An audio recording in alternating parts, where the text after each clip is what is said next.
Manipur ki puwari ka sagona duna lakliba folklore amate tradition bo yamna naha oidiba malem ge miyam na sakhang labi mangka mayang lambam na leptana honari hauzik fawbada mahiroi listing ge mathakta mahak na nomaizing khuding ge tambi duna lakle hauzik fawbada angang kaya tongan ba scholarship kaya su fangbangam kre hiramasi ge matangda Elite TV ge news editor jitingomba video journalist Ronald amade resin nongmai them ge akhanaba report ama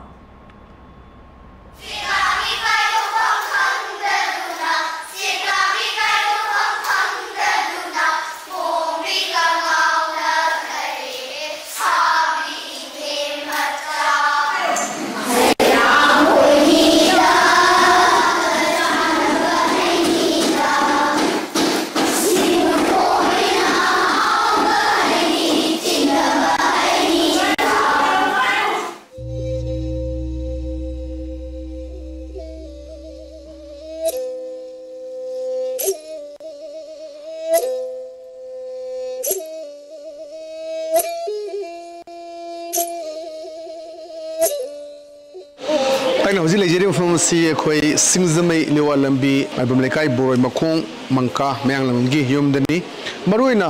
pasidagi chahi 10 gi kun mamangdagi hariba angang sing asida maruina thaina gi ba khoi folk or tradition mayam si tambira kanda manipur gi nat culture si bu yokhan bo honariba yam nahawriba masagi chahi kun gi pa khata ngairiba mangka gi adomba magi tambam sangjani Mangka unarakanda mangkana karambu wakhalun dagi hairiba surumba thainagi folklore mayama pena dagi leiriba aduga moirang side dagi leiriba mayamsi karambu wakhalun dagi mangna lorokhibano mahak masa maksu kamai tawna sigi field lakhibano du mayamda pawdam jage hoji akhoi mangka ga unasi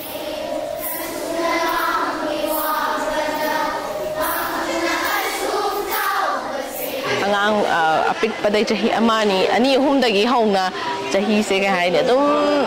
nifu yang khai bok sum lae ba adumaina 2012 dagi chatharak podo 2013 14 dan angang amung lak pa hore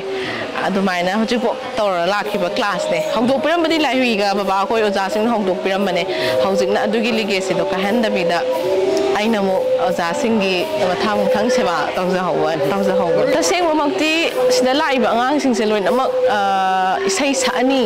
adagi powerani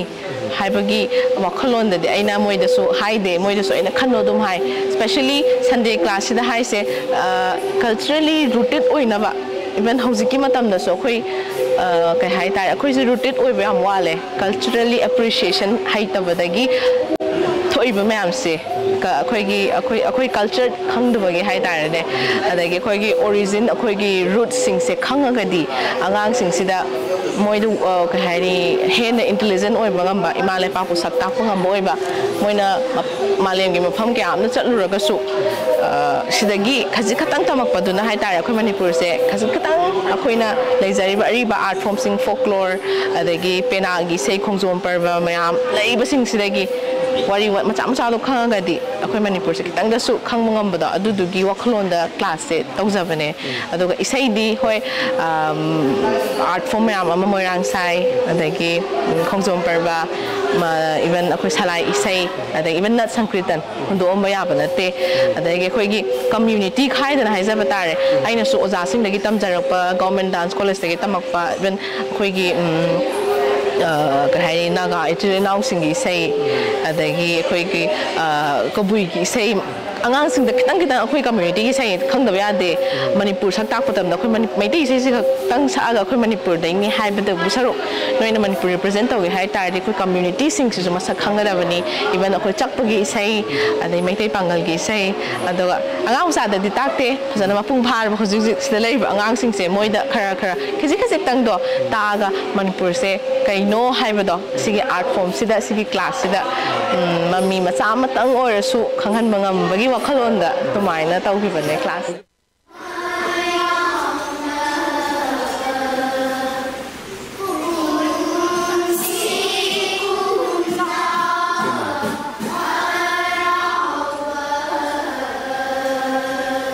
angang angang tara henadi national CCRT scholarship hange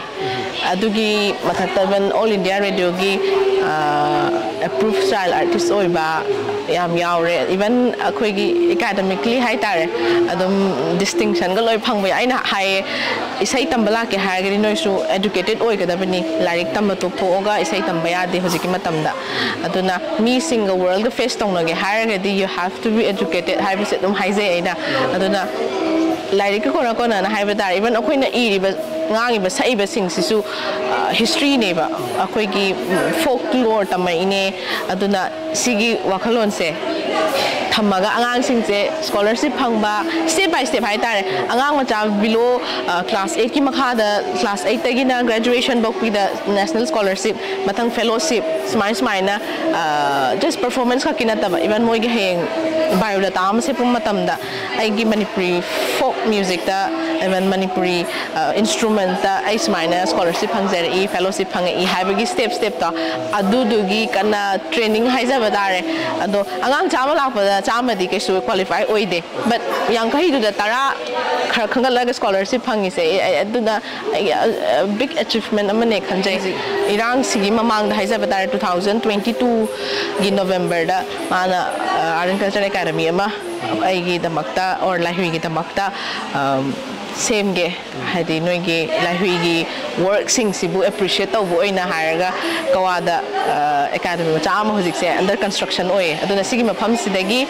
sidi am informal leba tawjari ba Sunday class se aduga hay academy oi agadi kai tare formally angang sing sida even akoi gi music sing se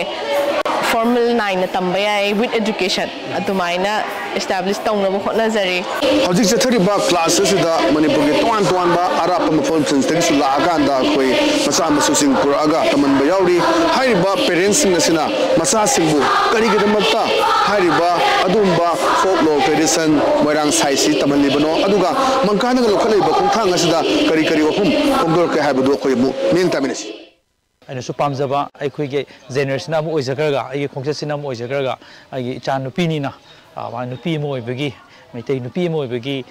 मागी ओइबा चन launch अदगी मागी थौगलोन क मयाम सि सै खतनतना अगे चन मकागी मफमसिदा थारा कानसिदा इन अदुगुम खरसु अइना अइनि वखलोन फंगनी हाइनासु थाजजबा दि माना तंबिरिबा मोंगसिसु अदुकि मति यामना याम फजना तंबिबा si aina uzei dona magi manaksa aina thajaraga ni chanupi na su tamninge haijaba aduga man like su dum ai chanupi hoji school su dum kajari ma little father class 3 kare adu ma school gi su ngamdaba adigi magi ojama kagi na su fazana ni se dum balance tobiraga adigi angang sing si su mo su groom tobiba matam da su tambi na angang sing sigi akhoi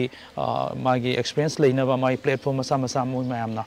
kano to pa ya ba exposure gi kano su dum magi tambi na practically su dum tobiba di ai diam thina yamna penjaba haibadu oije aina su pamjana aduga papa hoi mama hoi na su pamjai sai tamba se du 2020 dagi tambi 2020 dagi pena khongbu su yabra nangdi adagi sei sakbadang oibra jagoi sabra kai no tambiri sia pena khongba su tambi isai sakpa su aduga jagoi su dum tambi tam la loi bina pom singna singina puina sadli ha ram lâu khong loya tam ya jin ni ba sum pam je masana jo sum angang nge de ko khara ek jaw khalap pa de ke dum jagoi cha ba khot pa de isai ngam ba khot pa dum taw je ba ko mana ai makhura ngai na masi thabi ra je na mai ta ga sum pam ja da na mana jo pam ja re khoi na jo sum pam ja hai ta re thai na ngi je ne khoi imung gi sum mi tai yi na sum taw ba ni ne ko atu pam ja da na dum tha ri ni mai jagoi ji am pam ja ba do ada khoi na ma ji mong ka ni jagoi ni ma chi pam ja ba yaw ge na taw di mai pe na ju pa me ba pe na je mu lai da na di pe na lu nga chi mu tam ba mu ja la nga su lai nang na ba ji lak ja ke ba ada ge hoji ke matam da de khoi folk song je song chakol hanin ba chu phau e adugi matung ena ke no taw ja tha ja kon icha ni pi a hal si de chahi ani pa ga dore ꯑꯗꯨꯒ ꯑꯇꯣꯝꯕꯤꯁꯤꯗꯤ ꯀꯨꯏꯗ꯭ꯔꯤ ꯑꯃꯨꯛ ꯌꯥꯎꯔꯛꯄ ꯑꯩꯈꯣꯏꯁꯦ ꯏꯃꯥꯅꯁꯨ ꯏꯁꯩꯁꯦ ꯌꯥꯝ ꯄꯥꯝꯖꯕ ꯐꯣꯛꯁꯦ ꯑꯗꯩ ꯑꯩꯈꯣꯏꯅꯁꯨ ꯑꯩꯈꯣꯏ ꯏꯃꯨꯡꯁꯦ ꯑꯩ ꯏꯄꯥꯝꯂꯣꯝꯗꯒꯤ ꯍꯧꯅꯅꯦ ꯃꯩꯇꯩ ꯃꯔꯨꯞ ꯌꯥꯝ ꯀꯟꯕ ꯁꯤꯒꯨꯝꯕ ꯏꯁꯩꯁꯦ ꯌꯥꯝ ꯄꯥꯝꯖꯕ ꯍꯥꯏꯇꯥꯔꯦ ꯑꯗꯨꯗꯒꯤ ꯌꯥꯎꯍꯟꯕꯅꯦ ꯑꯗꯩ ꯏꯆꯥꯅꯨꯄꯤꯁꯤꯁꯨ ꯁꯨꯝ ꯄꯤꯛꯏꯉꯩꯗꯒꯤ ꯃꯥ ꯖꯒꯣꯏ ꯏꯁꯩꯁꯦ ꯈꯔꯁꯨ ꯄꯥꯝꯖꯕ ꯑꯗꯒꯤ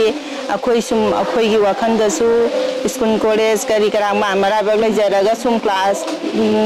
ꯂꯥꯏꯔꯤꯛ ꯇꯝꯕ ꯈꯣꯠꯄ ꯑꯃ ꯇꯧꯔꯒꯁꯨ ꯀꯩꯒꯨꯝꯕ ꯑꯩꯈꯣꯏꯒꯤ ꯐꯪꯁꯟ ꯃꯛꯇꯣꯁꯨ ꯑꯃ ꯑꯣꯏꯔꯁꯨ ꯃꯌꯥꯝꯒꯤ ꯀꯩꯅꯣ ꯁꯨꯝ ꯀꯜꯆꯔ ꯁꯤꯒꯨꯝꯕ ꯈꯤꯇꯪ ꯎꯠꯍꯟꯕ ꯀꯩꯗꯧꯕ ꯁꯨꯝ ꯄꯥꯝꯕ ꯍꯥꯏꯇꯥꯔꯦ ꯁꯨꯝ ꯁꯤꯒꯨꯝꯕꯒꯤꯁꯤꯗ ꯃꯩꯇꯩꯒꯤ ꯀꯜꯆꯔꯁꯦ ꯁꯨꯝ ꯃꯥ ꯌꯣꯛꯈꯠꯄꯗꯣ ꯑꯩꯈꯣꯏꯅꯁꯨ ꯈꯤꯇꯪ ꯄꯥꯝꯖꯕ ꯉꯝꯖꯔꯒꯗꯤ ꯍꯥꯏꯅ ꯈꯟꯕ ꯃꯩꯇꯩꯒꯤ ꯃꯃꯥꯡꯗꯒꯤ ꯆꯠꯅꯔꯛꯂꯤꯕ ꯑꯩꯈꯣꯏꯒꯤ ꯆꯠꯅꯔꯛꯄ ꯆꯠꯅꯔꯣꯟ ꯍꯥꯟꯅ ꯆꯠꯅꯔꯝꯕꯁꯤꯡ ꯈꯪꯉꯝꯗꯕ ꯑꯩꯈꯣꯏꯐꯥꯎꯗ ꯐꯅꯌꯥꯝ ꯈꯪꯉꯝꯗꯕꯁꯦ ꯍꯟꯗꯛꯁꯤꯗ ꯃꯣꯏꯔꯥꯡꯁꯥꯏꯒꯤ ꯑꯩꯈꯣꯏꯒꯤ ꯃꯪꯒꯥꯒꯤ ꯂꯥꯏꯔꯤꯛ ꯑꯃ ꯂꯧꯔꯨꯕ ꯈꯣꯠꯂꯨꯕꯗꯒꯤ ꯈꯔ ꯍꯦꯟꯖꯟꯅ ꯑꯗꯨꯝ ꯈꯪꯕ ꯌꯥꯎꯋꯦꯕ ꯑꯗꯨꯝꯕ ꯌꯥꯝꯅ ꯅꯍꯥ ꯑꯣꯏꯔꯤꯕ ꯑꯗꯨꯒꯨꯝꯕ ꯐꯣꯛ ꯂꯣ ꯁꯤꯡꯒꯔ ꯑꯃꯅ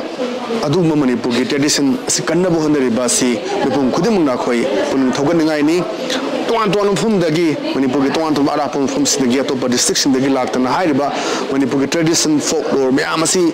kanna badu inkhalliba sahi mari manga dagi horakanda class 10 12 thamamukta hondariba se khoi khudimangna chawthok chuningai ni sigumba kya Manipur gi hom kya da thola agadi khoi Manipur si malim sakta liba art and culture amadi sports na sakta libani asuma kya se khona puning thagurpum thoi habsni video journalist Rashid Numain Tabulena Jit Nimomba Elite TV News Singamay Chingamaka Liwa Lambi Boroi Bako